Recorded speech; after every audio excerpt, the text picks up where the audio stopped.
During the rule of the East India Company, the British people used cricket as a means of passing time. Around the same time, the elites in India were looking for something to differentiate themselves from the commoners.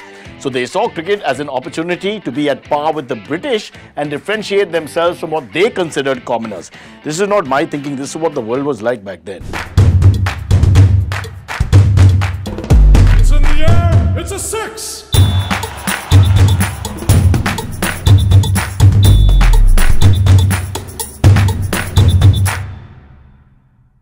Hello and welcome back to another episode of IDFC First Bank presents the Century of Cricket podcast. C.K. Nayudu was in a league of his own. Although he originally wanted to follow in his father's footsteps of becoming a barrister, that quickly changed when his father brought the game of cricket to the city of Nagpur and basically put Nagpur on the cricketing world map. And C.K. was the perfect sportsman. He could play hockey, he could play tennis, he could play football, he could play billiards, he could play them all together simultaneously like a pro. But he had a special attachment to cricket, which most Indians can relate to. Kotari Kanakaiya Nayudu was a very tall and well-built, good-looking man, very much like me. He was a batter, a great fielder and a handy medium-pace seam bowler, very much unlike me. He used to be the biggest hitter of the ball back in his time. So much so that every time he played, the crowd would erupt screaming, "CK Sixer!" As his popularity grew, strictly through word of mouth, he played the quadrangular tournament, which was a cricket tournament played based on communal divisions during the British rule. Don't point at me. British, not me. Although CK wasn't a supporter of the fact that teams were divided based on communities, he reluctantly agreed to play for the Hindu team because there weren't any other domestic tournaments that were played in India back then. CK was an instant phenomenon in the country, becoming one of the only players who attracted the crowds to stay. I'm coming forward to show you the feeling. The moment he came to bat, people came forward to watch him. His sixes were so popular that there were folklores of his long sixes across the country. Then came the year 1926. Drum roll, probably the most important year for Indian cricket.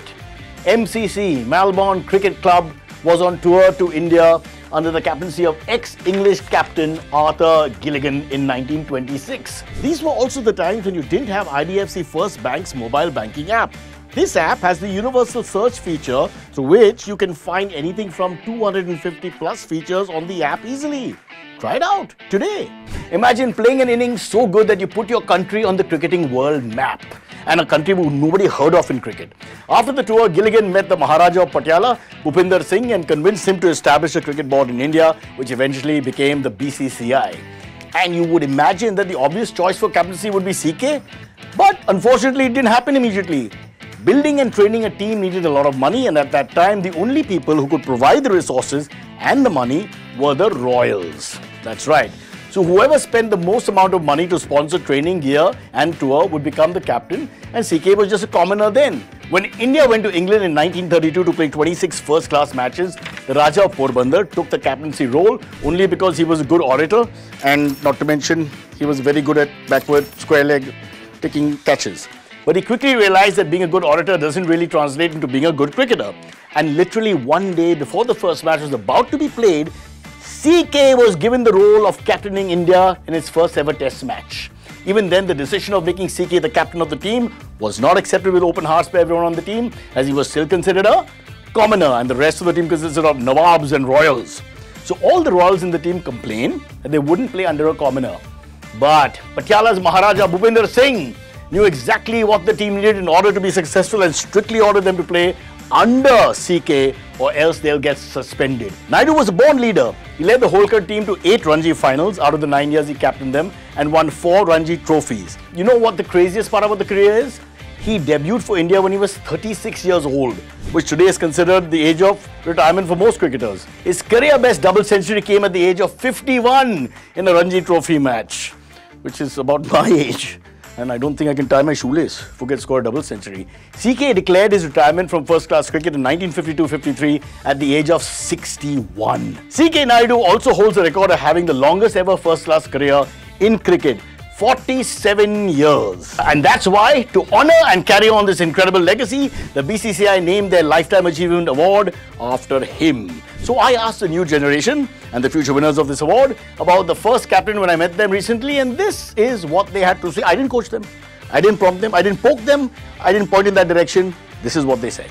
You all know who the first Test captain of India was? पता नहीं ये joke वाला answer आप पूछोगे तो क्या वो क्या लगान में Aamir Khan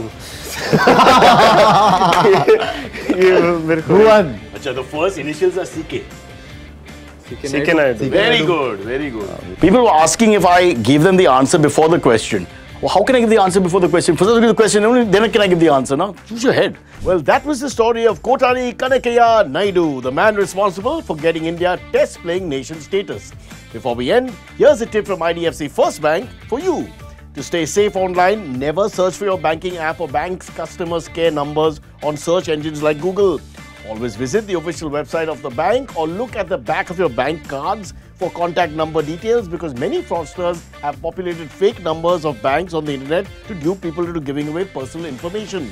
Stay safe, don't trust anyone online. In life, you should trust people a little bit. It's healthy, but not too much either. It's, a decent amount, but I'm not sure how much. 30-70. And that brings us to the end of this episode of Century of Cricket podcast, brought to you by IDFC First Bank. I'm going to go now and make sure that someone is naming a Lifetime Achievement Award after me as well. I'll see you in the next one.